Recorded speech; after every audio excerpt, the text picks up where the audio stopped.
This is DRF Race of the Day. Hi, everybody. Dan Illman, Mike Beer. Several stakes races on tap for Thursday's card at Canterbury, including our race of the day. We throw up the field for race number 6, the $50,000 Honor the Hero Stakes, going 5/8 of a mile on the turf. You could download free formulator past performances for this race on the Race of the Day event page at drf.com. Access them and handicap along with us. And Mike, not surprisingly, it's a turf sprint. It's a full field. We've got lots of speed. Yeah, true enough. It's a big field, kind of a wide open race here, Dan. The morning line favorite down on the rail, certainly a horse who could win here, but that horse is, if he gets bet, he's going to be getting bet off of dirt form. Boy, it just feels like the kind of race where several different horses could probably win. And we're hoping the weather holds up. There is some rain in the forecast for Thursday in the Canterbury area. But as we throw up the Timeform US pace projector, the number 1, Drina's Star, expected to be the speed of the speed, albeit in a red bar fast-paced scenario that could take its toll. And you're absolutely right. This horse's recent dirt form is excellent. Last 3 Beyer speed figures, 92, 96, 92. He has won on the turf in the past, but you have to go way, way back to his maiden win his allowance win in 2018. Yeah, you're going to go back 3 years to get to the win on the turf. After that turf win, he did try it a couple more times without even coming close to success there, but those were against better horses. I guess we'll see what we get. He's a pretty hard horse for me to want to take a short price on, even though he's won on this surface before. You mentioned those last 3 races, all fast figures. Those are the first 3 starts for Deodoro off the claim. He's obviously gotten this horse good. This horse does have speed. He's not my kind of horse at a short price, though. The number 2, Chessmaster, 8-1 on the morning line, potentially a shrewd claim for these connections, who took him for $32,000 4 starts back, and the horse immediately responded with additional early speed. He won 2 races in a row, and he was just simply thrown to the wolves last time out, overmatched at 64-1 in the Grade 2 Shakertown. He drops in class here. The question is, does he have enough speed to keep pace if the pace is very fast? Yeah, that's the question that I would have with him as well. If they do go fast in here, well, I guess we'll just see how he deals with that. His wins 2 and 3 back, and he looked good winning both of those races. He didn't necessarily have to work that hard. One of them was on dirt. The other one, the win 2 back on turf, he did get, sort of taken on around the turn in that race and was able to turn that challenger away to win clear. I thought he ran well that day, but I also felt like he had a pretty good trip overall. I wonder what kind of trip he'll get in here.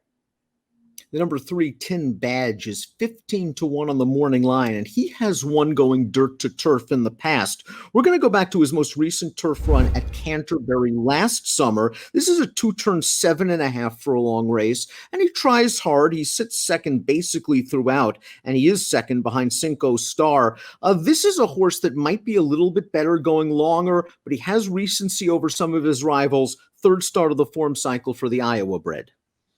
Yeah, I mean, he's run pretty well going shorter distances on dirt, Dan, so maybe that'll give you some hope that he can, go this short 5 furlongs on the turf. His prior turf races are all going a little bit longer than this, the last 2 last year. And he ran well in both of those races. This is a totally different situation. First start off a long layoff for Minnesota-bred number 4, Ray's Angel, 12-1 on the morning line. Let's watch his race 2 starts back. His most recent turf start, good performance against non-winners of one other than foes, where he basically prompted a reasonable pace and he kicks on clear in the stretch. A couple of horses came out of this race to win. This was his one and only turf sprint. I like the way he finished it off. He's capable on dirt and turf, but he has to deal with a layoff. He's won off layoffs in the past. Yes, maybe it's not the easiest spot off the layoff, but he did run well in that race we just watched. I like the ride that he got in there, Dan, that just used his speed to sort of secure that position on the inside, put away his rivals in the stretch. I like the way he finished, as you did. Didn't see a lot of closing going on in there, but this horse, he ran very well the last time he was on the turf. The number 5, Rageb, is a cool old horse. He is old. How old is he? Well, the last time he ran on turf, the one time he ran on turf was in 2015. And the horse that won that race, World Approval, 2 years later, won the Breeders' Cup Mile. So we could probably draw a line through that race. This is a late running sprinter that would appreciate a fast pace up front. And he has races this year that would put him in the mix if he can run them on turf. That race in the Phoenix Gold Cup 2 starts back was okay.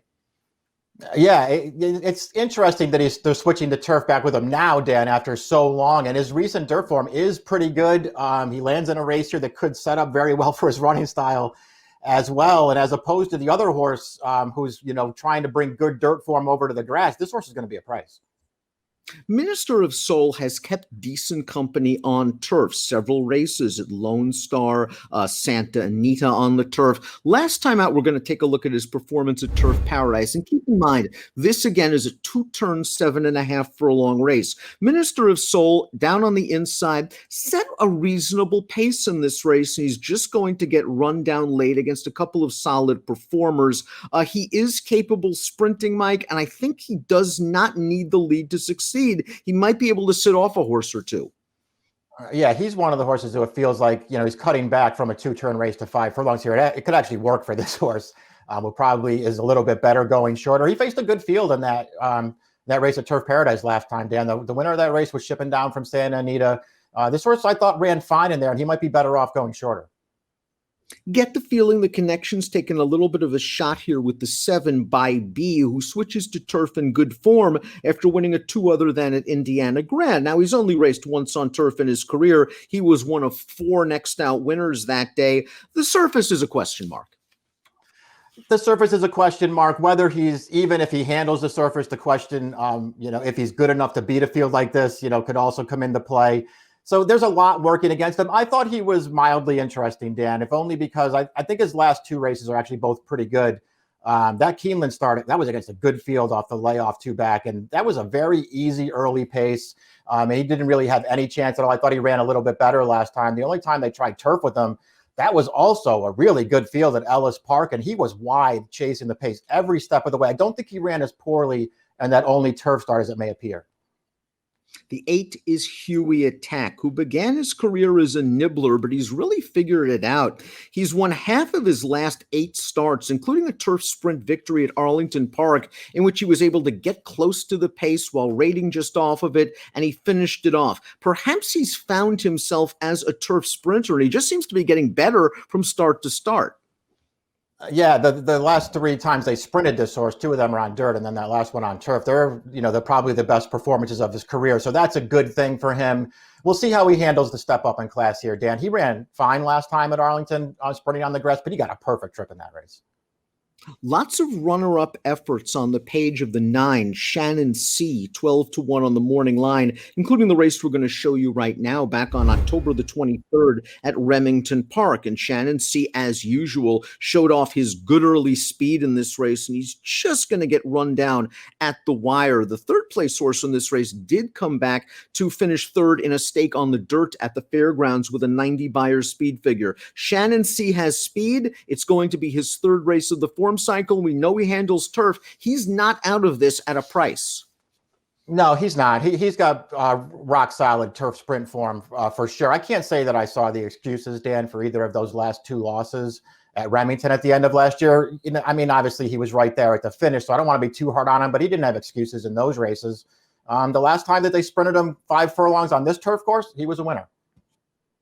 You could argue that despite not having won a race in almost 3 years, the 10 Jazzy Times is the class of this field. He's a stakes winner on turf. He's grade 1 placed on dirt. And you could argue his form is simply dirtied up. His last race in allowance at Tampa, he was wired by Justaholic, who had everything his own way on the lead. 2 starts back, he was against the Critical Way and Imprimis, who are 2 of the better turf sprinters in the country. It looks like Jazzy Times is rounding himself back into form, and he gets a horse that can run on late.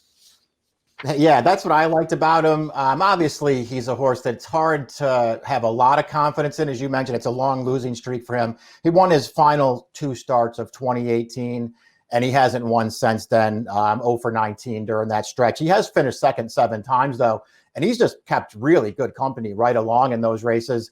I don't know. I thought he ran pretty well 2 starts back from off the pace. That was a good field, as you mentioned. He just missed 3rd in there. I can't say that I love him, Dan, but around the 6-1 morning line seems fair to me.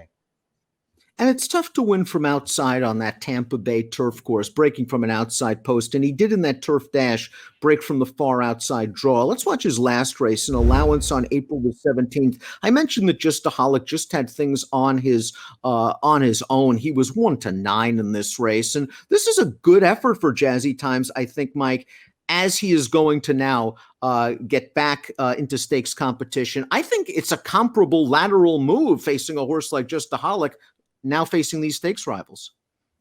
Yeah, there's no doubt. I mean, Justaholic, who was off of a very long layoff in that race, Dan, but he was 1-9 for a reason. That race right there where he earned a 102 buyer, that's his third straight triple-digit buyer speed figure sprinting on the turf. I mean, Justaholic would probably be a heavy favorite in this race. Mr. Banjo Man is one of the better Minnesota breds in training, a stakes winner at 2. He won the Minnesota Derby at 3. Now, both of those races came on the dirt. He's run well on the turf in his career. Let's watch Mr. Banjo. Actually, Mr. Banjo Man ran second to Tim Badge 2 starts back, going 7.5 on the turf. Not sure if he's better on turf than on dirt. This outside post with his speed, he's going to have to work something out. Yeah, that's what I thought too. I mean, I just feel like he's going to have to improve and probably run the best race of his life to beat all of these horses. You go back and watch that race last June, the last time he went 5 furlongs on turf, and he was second to Shannon C. I mean, he ran fine in there, but I didn't really see the excuse, and he never really made it that close.